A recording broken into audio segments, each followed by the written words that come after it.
Welcome to another episode of Game of Thrones Abridged on Alt Shift X, where Alt Shift gets swifty and swiftly reads the Game of Thrones books. Today we are reading the first ever chapter from the perspective of Arya Stark. This is Arya 1, A Game of Thrones, which begins with the words, Arya's stitches were crooked again. So in the very first sentence we get a feeling of tension, of some kind of something that is not correct, something that is ill-fitting, it's crooked. We continue by comparing Arya's stitching, her needlework, with Sansa. Sansa sits among the other girls, and her needlework is exquisite, while Arya's is not so much so. Septa Mordain, who is overseeing the needlework, she's the sort of nun, she's the sort of teacher, she's the sort of person who instructs the ladies on how to be ladylike. She says that Sansa has such fine, delicate hands, while Arya has the hands of a blacksmith, which of course is an insult, because for a lady to have talent in some kind of filthy material realm is disgusting. Arya, in this first paragraph, is established as not being good at the womanly arts. She's bad at stitching, whereas Sansa is so very good, and Arya resents that. That's all established in the first paragraph. And they mention that Princess Myrcella is also sitting in on this needlework session overseen by Septa Mordain, and Mordain is so excited to be instructing a royal princess, Myrcella Baratheon, and so she's praising Myrcella's stitches to the sky, though, Arya notes, Myrcella's stitches look a little crooked too. So not only are we establishing this whole sort of, like, oppressive, like, feminine ideal of, like, yo, Arya, you better be good at stitching and singing and harping, but if you're not, you're shit. Not only are we establishing that, but we're also establishing, like, this class structure where Princess Myrcella, because she's a princess, is praised for her shitty needlework because she's a princess. So status, yo.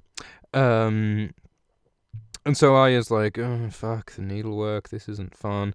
And Arya observes that Beth Castle and Jane Poole, who are friends of Sansa, are sort of whispering and gossiping. And what they're talking about is that Prince Joffrey, the rumor is that Prince Joffrey is going to marry Sansa, which is indeed the plan at this point.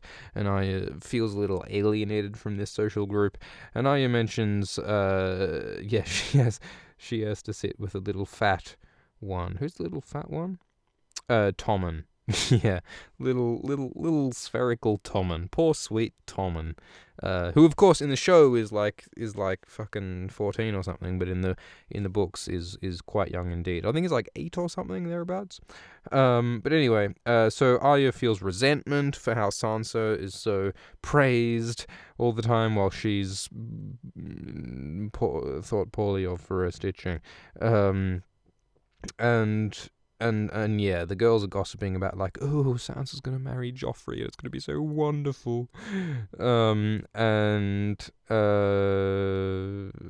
they mention Jon, and Sansa sort of speaks. Sansa sort of speaks poorly of Jon, and Arya's like, he's our brother, Arya said, much too loudly. So Arya and Jon have this bond. Arya defends Jon, and Mordain intervenes, and blah, blah, blah. And Arya's really frustrated, and then, and then Mordain examines Arya's stitches, and Arya's stitching is poor, and then, Arya sees everyone looking at her and judging her for her poor needlework, and Arya feels tears filling her eyes, and Mordain says, oh, you'll shame us all. So Arya's like, fuck it, I'm out of here. I'm gonna start my own stitching club with blackjack and hookers. Peace out, yo. Fuck you guys, I'm going home. I can't do a Cartman impression, but Arya decides, fuck it, you guys can have your fucking feminine ladylike fucking whole thing. I'm out, yo. And Mordane's like, you can't just fucking leave. This is the fucking thing. This is the fucking deal. You gotta stitch the stitches and needle the needles. And Arya's like, fuck it. Peace out. And Arya's like, nah, fuck it. She says sweetly that I have to go shoe a horse. And so she just fucks right off. And she storms out. Which you gotta respect. Right? I mean, Arya has the balls required to say, alright, here's your fucking whole patriarchal ass thing of like saying that women have to do the stitches and sing the songs and do the things. I don't fit within that archetype, that stereotype, that fucking box you're trying to pigeonhole me into. I choose to do my own fucking thing, yo. So she leaves. How's that? That's good. Good on her. Good on her. So she does. She leaves. And Arya storms off, and she expresses a lot of jealousy that she has for Sansa, because she fits this whole sort of this ladylike ideal in this medieval society. It's also mentioned that the only thing that Arya is better at Sansa at within the whole sort of ladylike thing is that Arya is much better at math. So. Fun fact. Next page. And Arya talks about Nymeria, her direwolf, and she says, the wolf pup loves her, even if no one else does.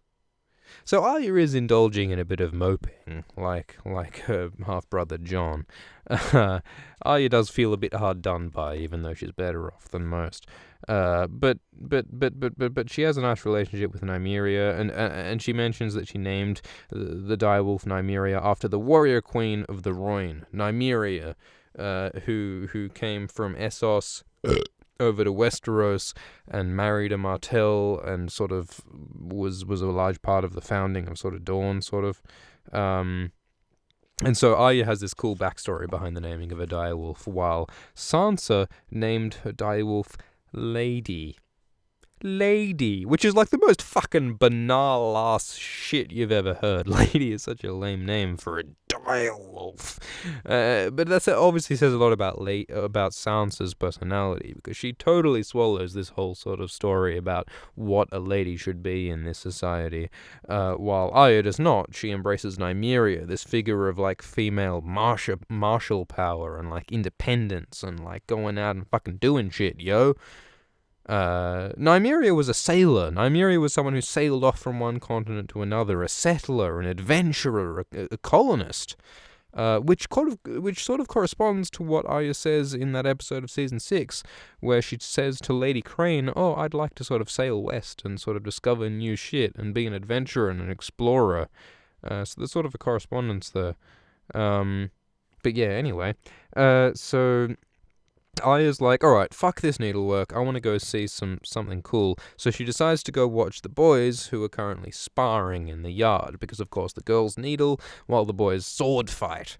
So Arya decides to go watch that, and she goes off to the yard where the boys are practicing, and Jon is overlooking things. He's sitting on the sill, one leg drawn up languidly to his chin. Languidly. That's a good word. I enjoy that word.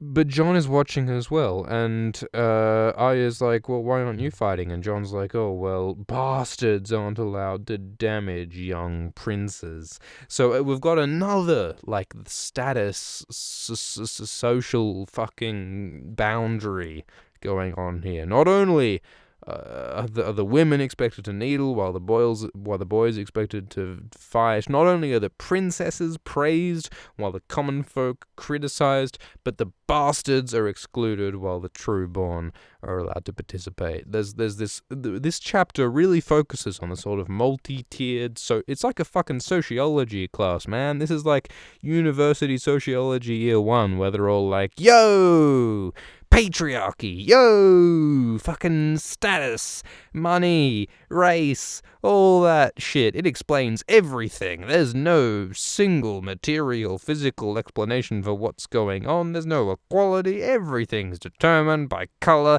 and dick and fucking flavor. That's all that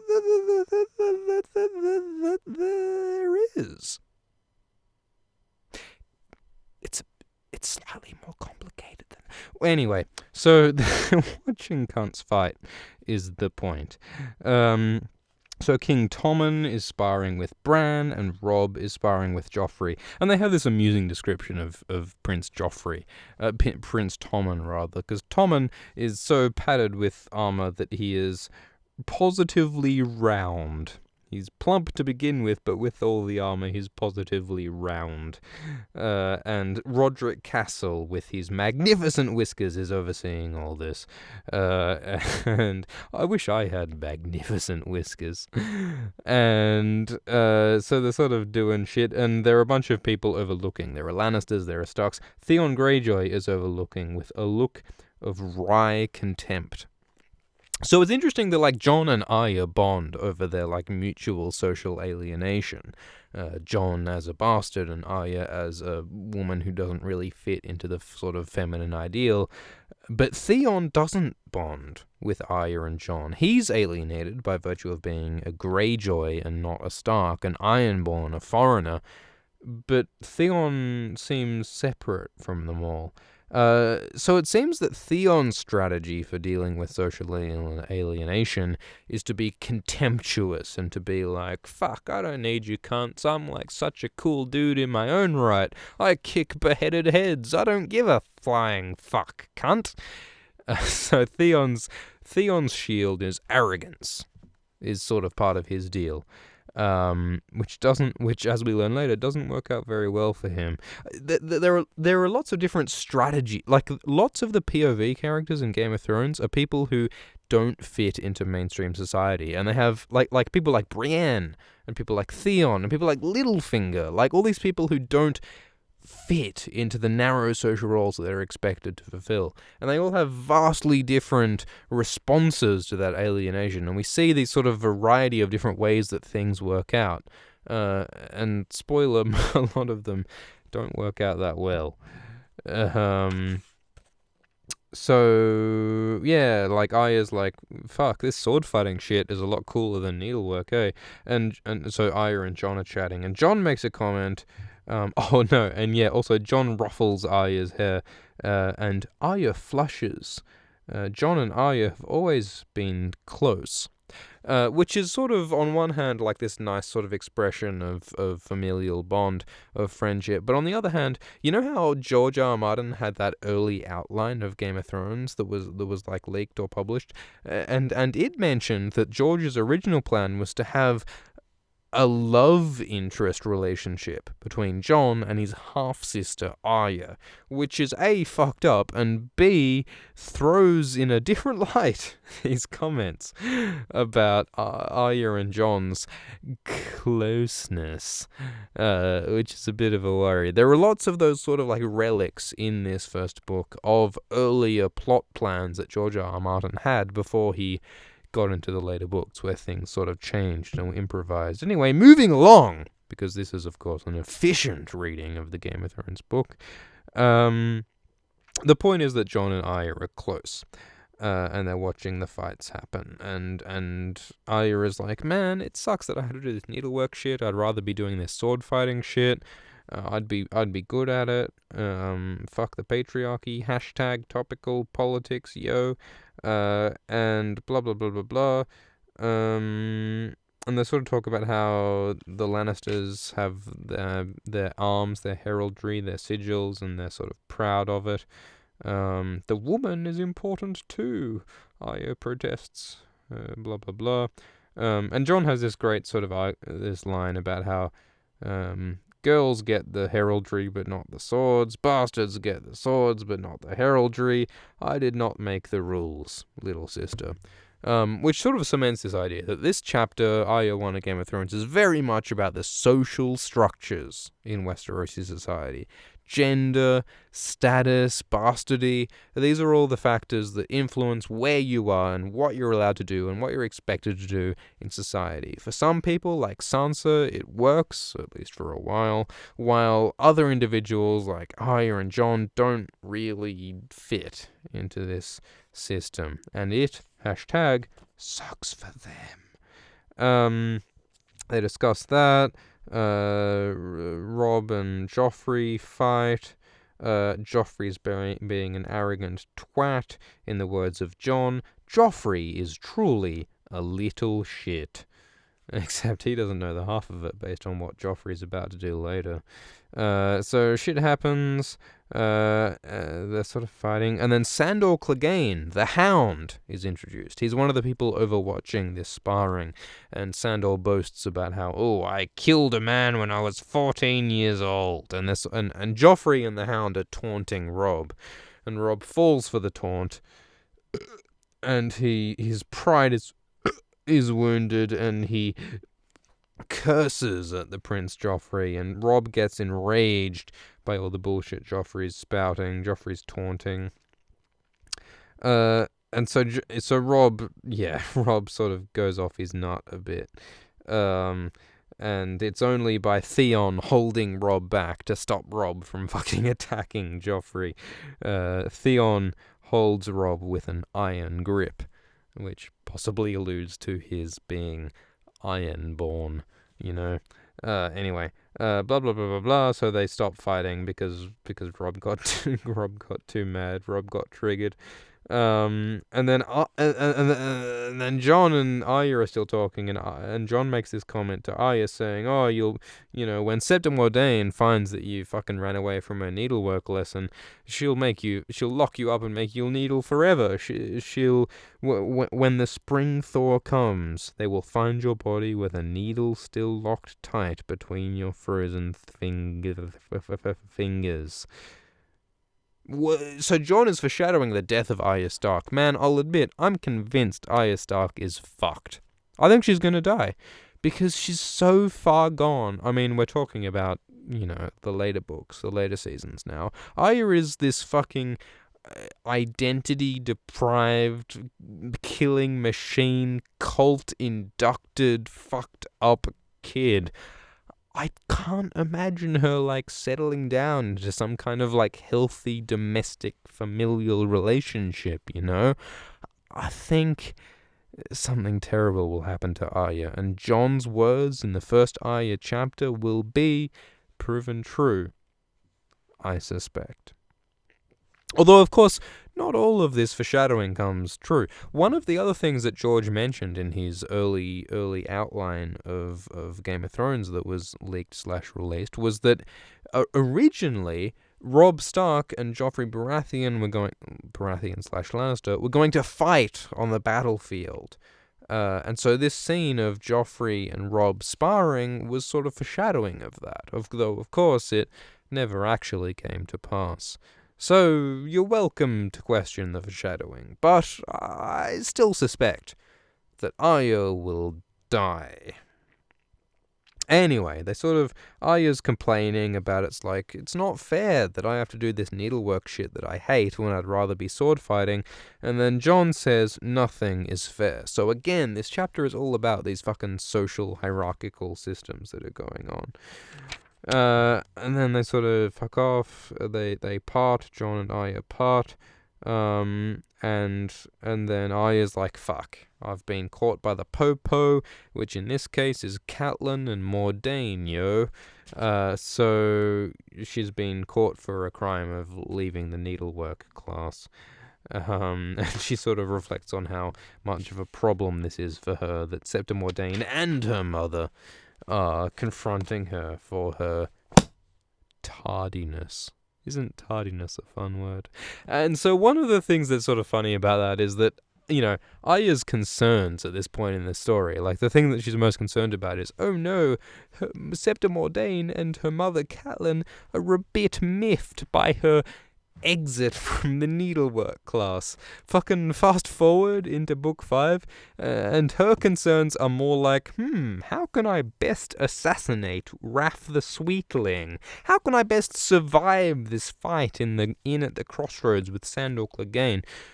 Arya, I mean, all of these early chapters, all the characters that they're children, they're concerned by these fucking banal, silly concerns, whereas things very quickly get real. Very quickly. And doom, and some fucking cosmological level concern, danger, threat is rising. is one of the concerns in these early chapters. All of this is just setting groundwork. Like, we're thousands of words in, but we're still sort of setting groundwork at this point. These chapters are all about how we're establishing conflicts within the characters. We're establishing themes of decline and rising danger, summer turning to winter. We're laying the bedrock here, is what this shit is all about. We're laying the bedrock for future disaster. So anyway, thank you for listening to this episode of Alt Swift X. I hope you enjoyed. As I said, we're going to be hoping to release daily releases of Alt Swift X. We're going to continue this Game of Thrones Abridged series until you or I lose interest. We're going to keep going. And also you can now download Game of Thrones Abridged as like a podcast, as an audio file that you can download or play or stream however your heart desires through Bandcamp. If you'd like to get on that, there's a link in the description. If you have other suggestions as to what you'd like to see, feel free to comment and let me know.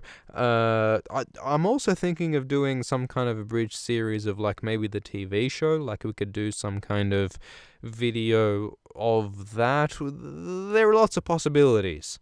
And basically those possibilities are realized the more by however much you guys are enthusiastic. So if you want to see more stuff from Alt Swift X, you fucking share and subscribe and like and do all that fucking bullshit, because I do that which is popular. That's unfortunately a necessity of the job. I, like Eddard Stark, is as constrained as any man. Well, I mean, not that much, really. Fuck. We're getting a bit, I think we're appropriately swifty at this point. Anyway, thank you for listening to this bullshit. We'll record another Alt Swift X presently. Thank you for watching, and good night, and so long, and thanks for all the fish. Bye.